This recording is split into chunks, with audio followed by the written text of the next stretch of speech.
আমার প্রাণের বাবাজি খেয়াল করেন ভালো করিয়া রে।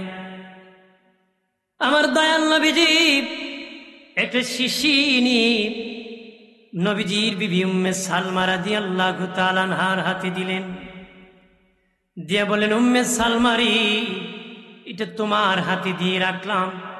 এই মাটি যেদিন ঘুণে পরিণত হবে সেদিন বুঝবা আমার নাতি ইমাম হুসাইন শহীদ হয়ে গেছে। আমাদের আম্মা উম্মে সালমা ডেকে বলেন, নবীজি গো, এই শিশি ইচ্ছা করলে আরো কারো কাছে দিতে পারেন, না দিয়ে আমার কাছে কেন দিয়েছেন?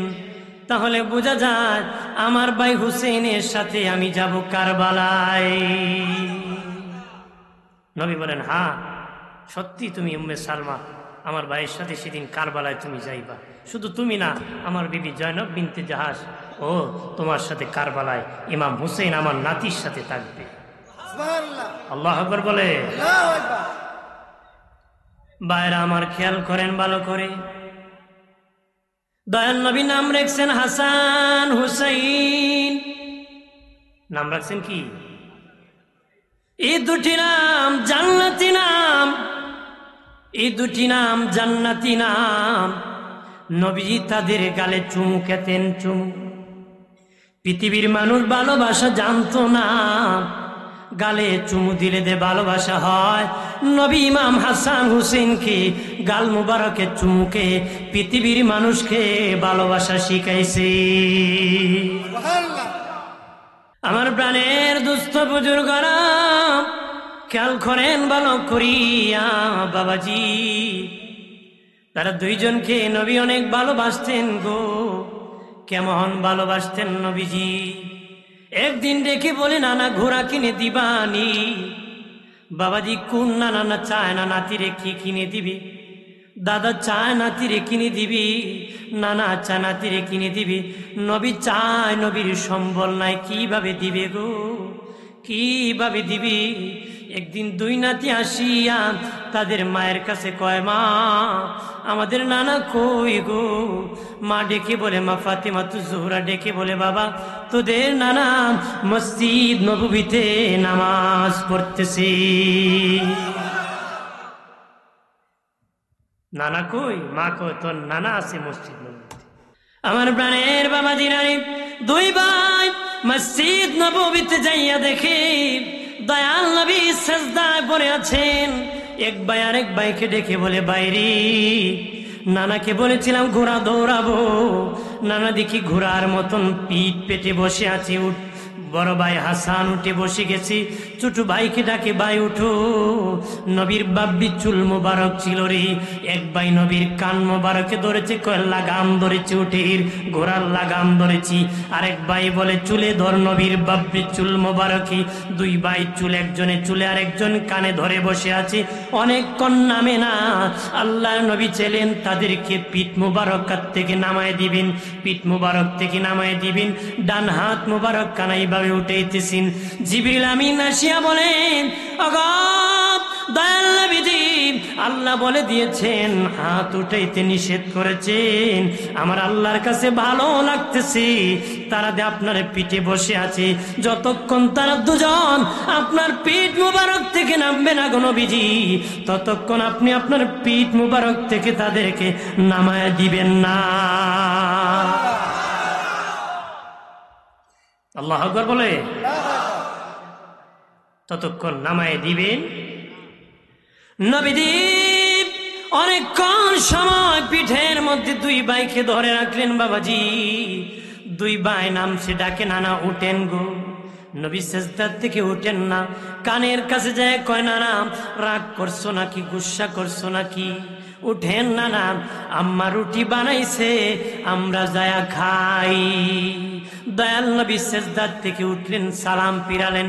দুই ভাই নাতি দুইজনকে নিয়ে আম্মা জান ফাতেমাতুজ জোহরার হুজরার মধ্যে গেলেন, যে বাবা রুটি খাবেন। এবার দুই ভাই হাসান হুসেন ডেকে কয়, নানা একটা জবাব দেন, তারপরে খাবার খাবো। নবী বলেন, বলো রে নানা। নানারা বলো, কি জবাব? নানা বলেন, আল্লাহর দরবারে আপনার মর্যাদা বেশি না আমরা দুই ভাইয়ের মর্যাদা বেশি? একটু বলে দেন গো নানা। দয়াল নবী বলেন, আমার ভাই হাসান হুসেন, তোমরাই বলো রে কার দাম বেশি। দুই ভাই ডেকে বলে, না না, আমরা যদি বলি আমাদের দাম বেশি। কি কয়? আমরার দাম বেশি। নানা নাতির কত প্রেমের খেলা, সুবহানাল্লাহ কয়। এখন নাতি কো পুরা গুন্ডাইছে, আর নানায় কত গুন্ডা ডাইছে, কথা কথা এরকম বললেন বা মায়া করবেন, নবীর ভালোবাসা হয়ে যাবে, কথা কয় না। আমি মাঝে মধ্যে সামাজিক কথা বলি, কারণ আমাদের ক্যারেক্টার লুজ হয়ে আছে। সমাজ কি ঘটতেছে এটা না বললে পরিবর্তন হবে না। আমি এক দেশে, সমাজ আরেক দেশে, ওয়াজ কাজ হবে নাকি? সমাজে মাঝে মধ্যে সমাজ কালচার নিয়ে একটু বাড়ি দিই, যেন আমাদের জীবনটা পরিবর্তন হয়, কথা কনা। আমার প্রাণের বাবা জিনানি নবীজি বললেন, ভাই হাসান হুসাইন, বলো রে কিভাবে তোমাদের মর্যাদা আমার চেয়ে বেশি? শুনেন না না, আমাদের বাবার খবর শুনেন। আমাদের বাবা হলেন আল্লাহর ভাগ। আমার বাবা যুদ্ধের সেনাপতি, আমার বাবা যোদ্ধা, আমার বাবা যুবকদের মধ্যে আপনার কাছে প্রথম কালেমা পড়ে মুসলিম হয়েছে। আমার বাবা কাবা ঘরে আগমন করেছে। আমার বাবা আপনার কুলে প্রথম কান্না করেছে। আপনার কুলে আমার বাবা আপনার তুতু আগে খেয়েছে। আমার বাবা যুদ্ধের সেনাপতি, 800 মণ ওজনের কপাট ভেঙ্গি আমার বাবা যুদ্ধ করেছে। আমার বাবা যুদ্ধের সেনাপতি। ও নানা বলেন, আপনার বাবা কোন যুদ্ধের সেনাপতি? নবী কত দূর বাবার দাম আমার বাবার চেয়ে বেশি। এবার শোনেন নানা, আমাদের মা হলেন খাতুনে জান্নাত, ফাতেমাতুজ জোহরা, জান্নাতের সরদার হবে। নবী বলেছেন, আমার বেটি জান্নাতের সরদার হবে। তার মা খাদিজা জান্নাতের সরদার হবে। ফেরাউনের বিবি আসিয়া জান্নাতের সরদার হবে। ঈসা নবীর মা মরিয়ম জান্নাতের সরদার হবে। নবী বলেন, 3 জন আমার বিবি, 1 জন আমার মেয়ে, মোট 4 জন জান্নাতের সরদার হবে। 3 জন বিবি। মরিয়ম আলাইহিস সালামের সাথেও নবীজি জান্নাতে বিয়ে হবে। ফেরাউনের স্ত্রী আসিয়ার সাথে নবীর জান্নাতে বিয়ে হবে। ওরা আমার নবীর বিবি হবে।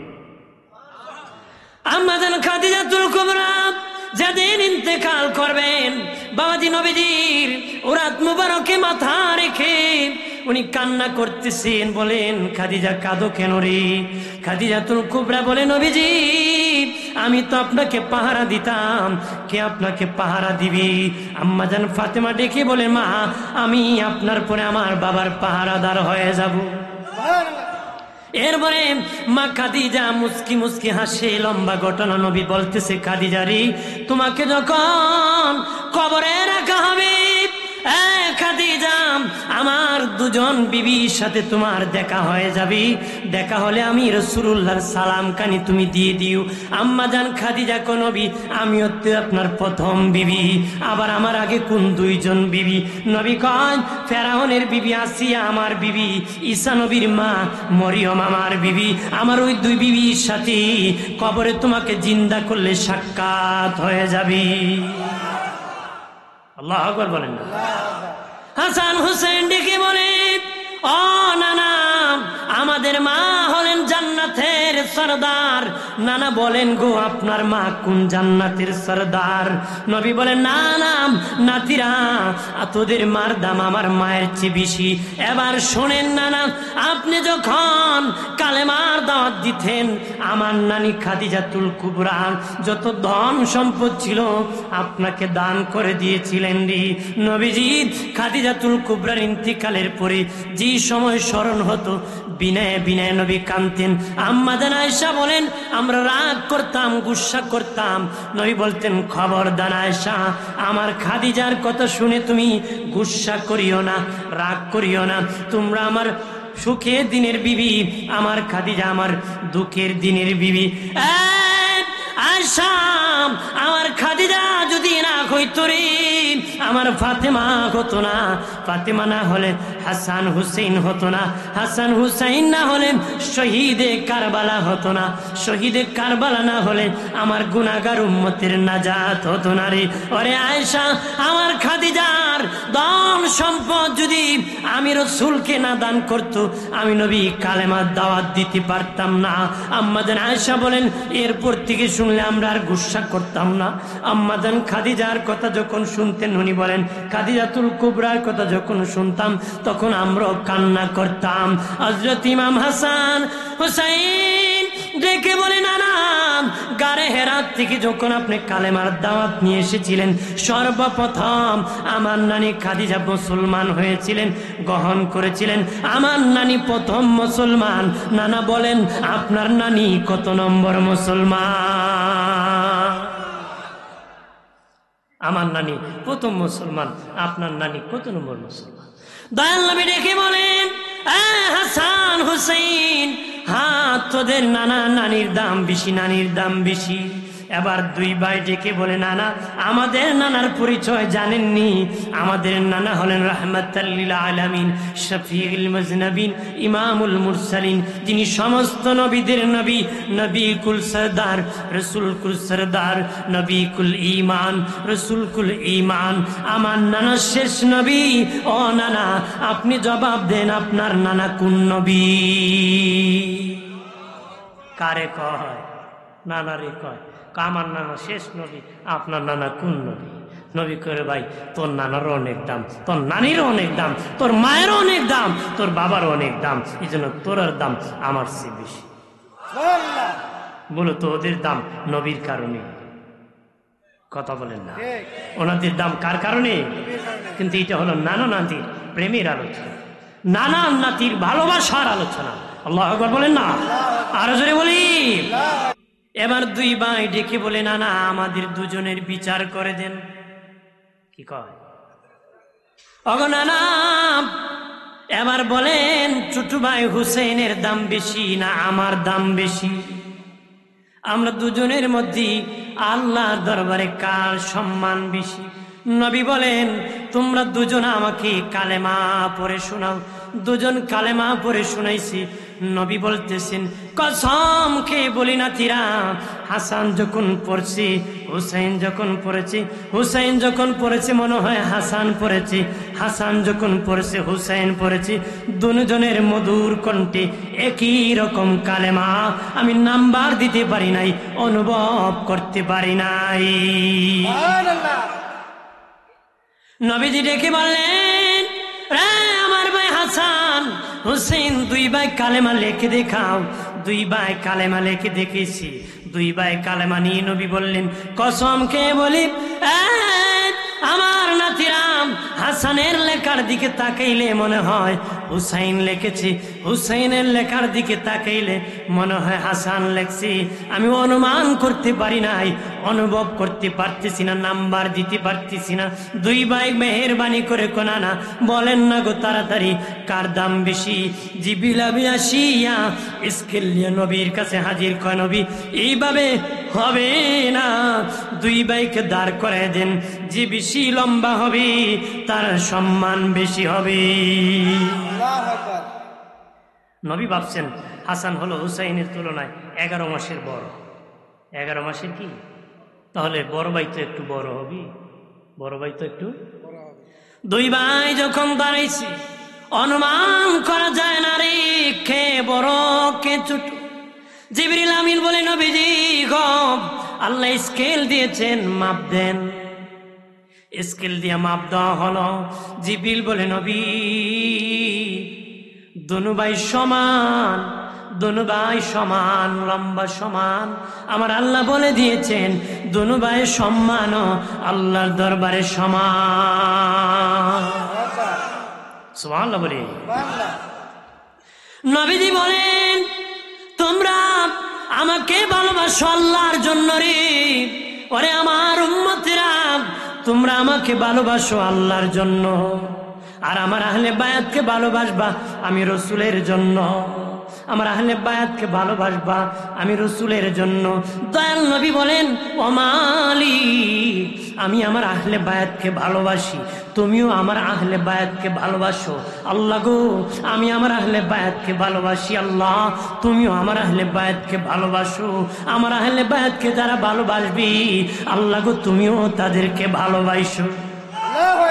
এরপরে দয়াল নবী বলেন আমার আহলে বায়াত নূহ নবীর নৌকার মতন, নূহ নবীর নৌকার মতন, নূহ নবীর নৌকার মতন।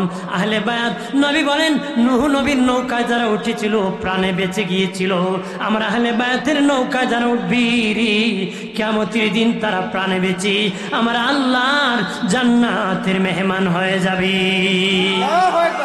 আরো জোরে বলি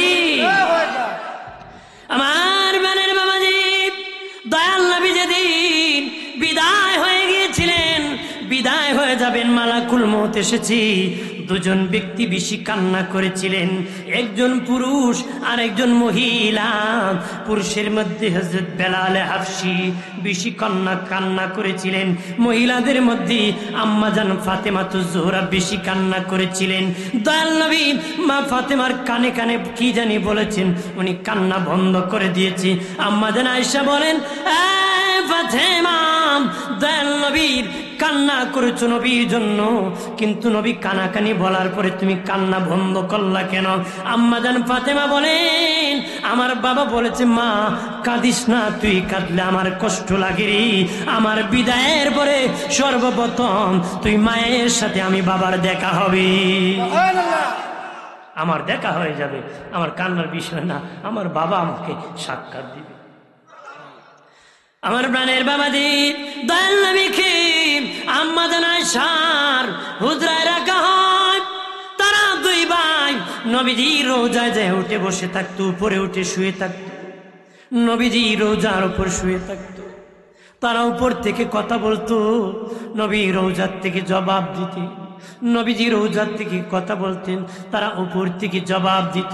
একদিন সকালবেলা নবীর রোজার উপর তারা শুয়ে পড়েছে, নবী বলেন আমার ভাই হাসান হুসেইন রে, অন্যদিন আমার সাথে কথা বলতে পারবি, তোরা মা হারাই ফেলবি রে, তোদের মাসকে বিদায় হয়ে যাবে, দৌড়াইয়া যা মায়ের সাথে সাক্ষাৎ কর, তোর মা শেষ বিদায় হয়ে যাবে। ওই দিন সাহারির সমান আলী রাদিয়াল্লাহু তাআলা আনহু, আম্মা জান ফাতেমাতুজ জোহরা রাদিয়াল্লাহু তাআলা আনহা দুজন মিলে সাহারি খেয়েছেন, রোজা রেখেছেন। হযরত আলী নামাজ পড়াইতে গিয়েছেন মসজিদে, উনি নামাজ পড়ে অন্য দিন আসিয়া দেখি মা ফাতেমাতুজ জোহরা নামাজের বিছানায় তাসবিহ পড়তেছে। এই দিন আসিয়া দেখি মা ফাতেমা আটার কাই করছে, কাপড় ভিজেছে। ডেকে বললেন ফাতেমা, ফাতেমা নামাজের বিছানা ছাড়িয়া কেন আটার কাই করতেছো, কাপড় কেন ভিজেছে? তো আম্মা জান ফাতেমা চোখের পানি ছেড়ে কয় ও আমার স্বামী, আমার বাবার সাথে আমার সাক্ষাৎ হয়েছে, আমার আব্বা বলেছে মা ফাতেমা সাহারি খাইছো আলীর সাথে দুনিয়ায়, ইফতার করবা বাবার সাথে তুমি জান্নাতি। সুবহানাল্লাহ। সাহারি খাইছো আলীর সাথে দুনিয়ায় আর ইফতার করবা বাবার সাথে জান্নাতি। নিশ্চিত ইফতারের আগে আমি ইন্তেকাল হয়ে যাব। স্বামী জীবনে অনেক অজু করছি, অজু আপনাকে করাই দিয়েছি। কিতাবে এসেছে প্রতি ফজরের অজু মা ফাতেমা হযরত আলীকে অজুটা করাই দিতেন। ডাকিয়া বলেন ওগো স্বামী, ও আমার স্বামী, জীবনে অনেক অজু করছি, শেষ অজুটা করাই দিলাম। জীবনে চলতে অনেক ভুল করতে পারি গো, মনে কষ্ট নিবেন না, কিয়ামতের দিন আমার বাবার সামনে লজ্জায় ফেলে দিবেন না, মেহেরবানি করে ক্ষমা করে দিবেন। হযরত আলীও চোখের পানি ছেড়ে ফাতেমা আমার লজ্জা দিও না, আমার শরম দিও না রে ফাতেমা, কত ধনীরা তোমাকে বিয়ের প্রস্তাব দিয়েছি, নবী বিয়ে দেয় নাই, আমি গরিব আলীর কাছে নবী বিয়ে দিয়েছে। জীবনে একটা ভালো কাপড় দিতে পারি না, ভালো খাবার খাওয়াইতে পারি না, জীবনে ভালো করে আদর করতে পারি। এই দুঃখী কিয়ামতের দিন নবীর সামনে আমার লজ্জা দিও না রে। ইমাম হাসান হুসাইন দুই ভাই আসিয়া দেখে মার বাবা কান্দে। মা গো কাঁদো কেন গো? ডেকে বলে, বাবা আমি চলে যাব, জীবনের শেষ গোসল তোদেরকে করাই দিতেছি। মা কই যাইবা? আমাকে নিবা না? ভাইয়াকে নিবা না? আব্বাকে নিবা না? না বাবারে, আমি এমন জায়গায় দিব যাব কাউকে নিব না রে। গোসল করালেন, তাদেরকে দিয়ে দিলেন। আমার বাবা জোহরের পরে প্রচন্ড জ্বর বেড়ে গেল। ডেকে বললেন, ভয় আমার বাবা হাসান হুসাইন, শোনে না, তোমার বাবা আলীর বিবাহের মোহরের টাকা আমি ক্ষমা করে দিয়েছি রে, একমাত্র আমার বাবার গুনাহগার উম্মতের জন্য রে। আমার বাবার গুনাহগার উম্মতের জন্য তোমার বাবা আলীর বিবাহের মোহরের টাকা আমি ফাতেমা ক্ষমা করে দিয়েছি। শুনে নাও হাসান হুসেন, তোদেরকে আমার নানার আমার বাবার উম্মতের জন্য দান করে দিয়েছি। উনি নামাজের বিছানায় বসে কল্লা, আমি ফাতেমার জীবনের যত ইবাদত করেছি সব আমার বাবার উম্মতের জন্য আমি দিয়ে দিছি। আমার বাবাকে তুমি কান্দায়ও না। জোর বাড়তে বাড়তে এবার ডেকে বলেন, আলী রে, আমার প্রাণের স্বামী, শুনে নাও, আমি যখন ইন্তেকাল হয়ে যাব, রাতে অন্ধকারে দাফন করে দিবা, আর খবর দিবা না, বেগানা পুরুষকে দেখাবা না। কি রাত্রি ইন্তেকাল যখন বাবা হয়ে গেলেন তখন কেমনে দাফন করবেন? হাসান হুসেন ছোট্ট মানুষ, খাটিয়া ধরতে পারে না। হযরত আলী একা তো লাশ নিতে পারে না রে, একা সম্ভব? উনি দাঁড়ায়া চিন্তা করতেছেন কিভাবে লাশ দাফন করবেন। তখন একজন সাহাবী দাঁড়াইলেন, যার নাম আবু যার গিফারি রাদিয়াল্লাহু তাআলা আনহু। বলেন, আলী আমি দাঁড়াইলাম, ফাতেমাকে দাফন করব। হযরত আলী বলেন, তোমাকে তো দাওয়াত করি নাই, তুমি কেন এসেছো? আবু যার গিফারি কো, আলী বিনা দাওয়াতে আসি নাই, রাত্রি যখন নামাজ পড়ে খায়ে যখন শুয়ে পড়েছি, আমার নূরের নবী আমাকে দাফন করার জন্য দাওয়াত করছি। দুজন মিলে দাফন করে দিয়েছেন। আর বাবাজি কবরের মাটি মেশক হয়ে গিয়েছিল রে। আর জোরে বলি, বাবাজি নানাও নাই, তাদের মা নাই, মন মরা বাবা আছে দুই ভাই। হযরত আলী রাদিয়াল্লাহু তাআলা আনহু কুফার মসজিদে ফজরের নামাজের ইমামতি করতে গিয়েছেন। উনি দেখলেন নতুন কিছু মুসল্লি সামনে এসে গিয়েছে বাবাজি।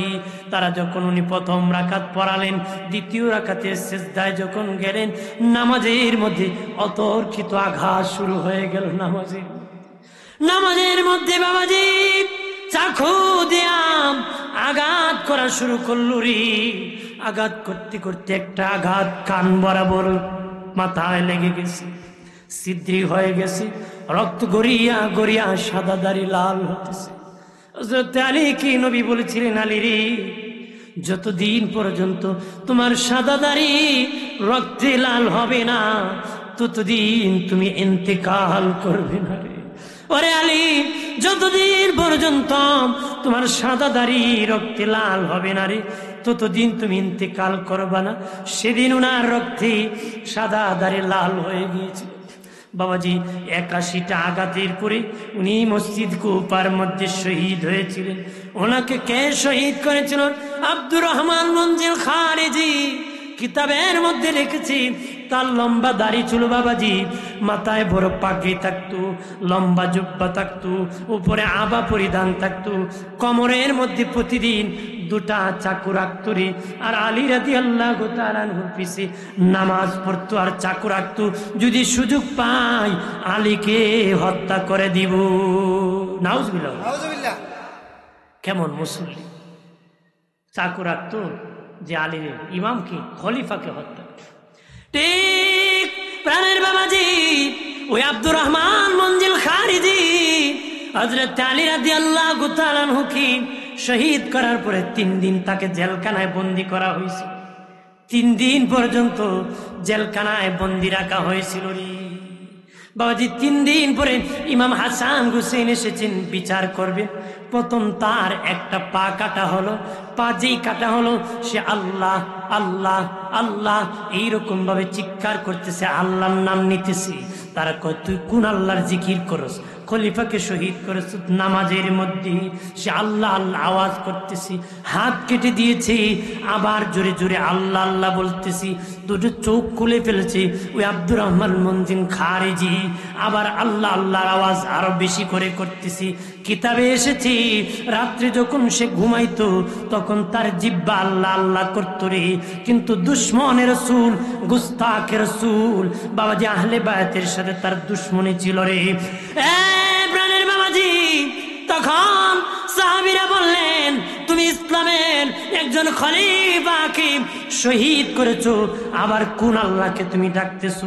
সে কয় আমি কোন খলিফাকে শহীদ করি নাই, আমি তো একটা কাফিরকে হত্যা করেছি। একটু চিল্লায় বলি নাউজুবিল্লাহ। খারিজিরা এরা ছাড়া কেউ মুসলমান মনে করে না। খারিজিরা এরা ছাড়া কেউ মুসলমান, ইসলামের খলিফার কাফির হত্যা করছে, যিনি পাক পাঞ্জাতনের একজন। কথা বলেন ঠিক কিনা? জোরে বলে। উনি নাকি মুসলমানই না, ওর কি মুসলমানের দ্বারে কাছে আছে নাকি? বেঈমান, জাহান্নামী। কথা বলেন ঠিক কিনা? দুই ভাই বড় মন মরা বাবাজি, মা নাই বাবা নাই নানা নাই, দুই ভাই বড় মন মরা রে। নবীজি বলেছেন আমার খেলাফত থাকবে 30 বছর রে। নবী বলেছেন আমার খেলাফত থাকবে 30 বছর। 30 বছর পরে মুলকিয়াত এসে যাবে, রাজত্ব এসে যাবে, রাজা বলা যাবে, আমির বলা যাবে, আর আমার খলিফা বলা যাবে না, খলিফাতুর রাসূল বলা যাবে না। আমার খলিফা 30 বছর পর্যন্ত খেলাফত থাকবে। এরপরে মুলকিয়াত এসে যাবে, রাজত্ব এসে যাবে, আমির বলা যাবে রে, রাজা বলে যাবে। হযরত আলী রাদিয়াল্লাহু তাআলা আনহু যেদিন শহীদ হয়েছিলেন 30 বছর পূরণের আরো 6 মাস বাকি ছিল। 30 বছর পূরণের আরো 6 মাস বাকি ছিল। সবাই মিলিয়া মিটিং করিয়া ইমাম হাসান কি 5ম খলিফা হিসাবে মনোনীত করেছে। ইসলামের 5ম খলিফা ইমাম হাসান রাদিয়াল্লাহু তাআলা। ইসলামের 5ম খলিফা কে?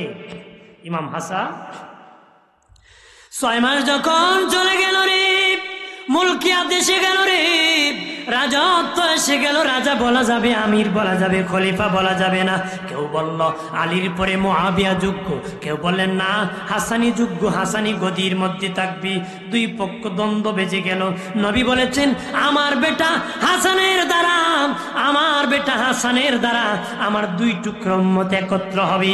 নবী বলেছেন আমার বেটা হাসানের দ্বারা দুনিয়ার বাবার সন্তান থেকে তার বংশ নির্ধারণ হয়। নবী কয় আমার বংশ আমার নাতি হাসান হুসেন থেকে নির্ধারণ হবে। আরো জোরে বলি। নবীজি বলেছেন আমার বেটা হাসানের দ্বারা আমার 2 টুকরা হক উম্মত একত্র হবে।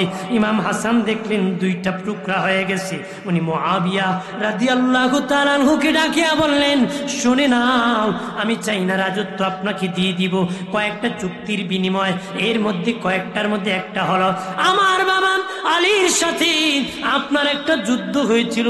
সেই যুদ্ধে আমার বাবার পক্ষে সৈন্যরা অনেকে এখনো বেঁচে আছে।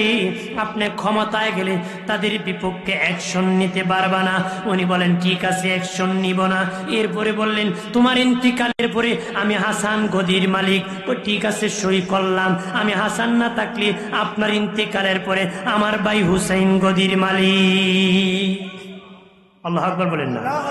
ইতিহাসে সহি শুদ্ধ ইতিহাস আছে, গলদও আছে। আমি যেটা বলতেছি এটা হলো সুন্নাহ ওয়াল জামাতের সহি ইতিহাস। বললি হবে না, শুনে নেন। কোনো সাহাবীকে দোষারোপ করা যাবে না, তবে কোনো গাঞ্জাখোরের পক্ষে যাওয়া যাবে? যাওয়া যাবে? আমার প্রাণের বাবাজিরা রে, কানটা খুলে আর শুনে নাও, মনটা খুলে শুনে নাও, জীবনে বিভ্রান্ত হবা না রে। উনি গদি দিয়ে দিলেন মুআবিয়া রাদিয়াল্লাহু তাআলা আনহুর কাছে। গদি দিয়ে দিলেন, বাবাজি চলে গেলেন মদিনায়। উনি শাসন করতেছেন। হযরতে মুআবিয়া রাদিয়াল্লাহু তাআলা আনহু নবীজির কাছে আসি একদিন বলেছিলেন, নবীজি গো, আমি ভীষণ অসুস্থ হয়ে পড়েছি, আমি কেমনে ভালো হব? নবী বললেন, তুমি একটা বিয়ে করো, তাহলে ভালো হয়ে যাবা। তবে রে মুআবিয়া, তুমি বিয়ে করার পর একটা সন্তান হবে, ওই সন্তান আমি রসুলের বংশের গলায় তরবারি ধরবে। উনি চিৎকার দিয়া কাঁদিয়া, কোনো বিয়ে আমি করব না। নবী তাহলে ভালো হবে না। 80 বছরের বয়স্ক বেশি মহিলা একজন বিয়ে করেছিলেন যেন সন্তান না হয়। 80 বছরের বেশি একজন মহিলা, আল্লাহর কুদরত বোঝা যায় না। 80 বছরের বেশি বয়স্ক মহিলার ঘরে একজন সন্তান হয়েছিল, যার নাম রাখছিল এজিদ। নাম রাখছিল কি? এবার শিক্ষক আছিল ইহুদি। শিক্ষক আছিল কি? ইহুদিরা এমন জাতি, একদিনে 70,000 নবী কতল করছে। আপনার কোন উস্তাদি যদি নবী হত্যা করে, ছাত্র নাতি হত্যা কোনো ব্যাপার? ব্যাপার নাকি? কোনো ব্যাপার? এই জন্য বাচ্চাকে পড়ান, শিক্ষক নির্বাচন করতে ভুল করবেন। ছোট মানুষ ফরক দেন বেটা, এবার এর ফলে ফুলটি মেরে দেয়। কথা কনা জোরে ক ওই দেন। আমের পাশের গ্রামের গেছি দাওয়াত, না মারা গেছে একজন, গেছি। ওই বেটার মেয়ের ঘরে একটা নাতি ভর্তি করছে কৌমা দেশে, মনে করেন 1 সপ্তাহ হয়েছে। হে বেটার পরিবারও শুননি, নিজেও শুনি, ও শুনি।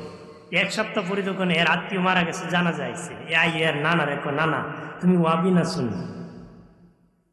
কি কর শুনি? নানা ক এটা কি কর? আমি শুনি। তুই কি তা? আমি ওয়াবি। দেখি তা আমি ওয়াবি। ওয়াবুল্লাহ আল্লাহ দল, মানে হেরে 1 সপ্তাহ আগে আউযুবিল্লাহ বিসমিল্লাহ আগে আগে এটাই গেছে। কথা হয় না? কারণ মাটি যখন কাদা থাকে, যেদিকে ঠেলবেন সেদিকে যায়। পাতিল শক্ত হলে বাড়ি মার বাং, হয়তো বাং, নাহলে আমার মালিশ কর। যেন বাচ্চা নরম থাকতে ঠিক করতে শক্ত হইলে পারবা। ছোট বয়সে উস্তাদ নির্বাচন করতে ভুল করবে। আমার প্রাণের বাবাজিরা রে, অদুস্থ বুজুর্গরাম, খেয়াল করেন ভালো করিয়া। ইয়াজিদ যখন বড় হতে লাগলো, তার বংশীয় লোকেরা বলে, ইয়াজিদ জানুনি রে, তোমার বাবার ইন্তিকালের পরে কে গদির মালিক? আমার বাবার পরে আমি। না না, তোমার বাবার সাথে হাসানের চুক্তি আছে, তোমার বাবার পরে হাসান গদির মালিক। তাহলে তো আমি হতে পারবো না। ষড়যন্ত্র শুরু করলো, ইমাম হাসানকে কিভাবে শহীদ করা যায়। গদির পাগল, কের পাগল? কথা হয় না? গদির পাগল হলে ইমাম হাসান দিতেন না মুআবিয়ার। ওনার পক্ষ লোক কম ছিল না, কিন্তু এজিদ তো পাপিষ্ট, ওনাকে দেওয়ার কোনো সুযোগ, ওকে দেওয়ার কোনো সুযোগ কেমনি গদি নিত এই চিন্তা। পাকিস্তানের সাবেক প্রধানমন্ত্রীর নাম কি ভুট্টো জানি আসিল, বেনজির না কি ভুট্টো আসিল না? তো হেবাটা খালি তসবি লিয়ে বিলে করতো। ভারতের একজন আলেম ওনার কিতাবও লেখছে, সবসময় তসবি আনতে থাকতো আর এমনি পড়তো, খালি কুটা দৌড়াইতো।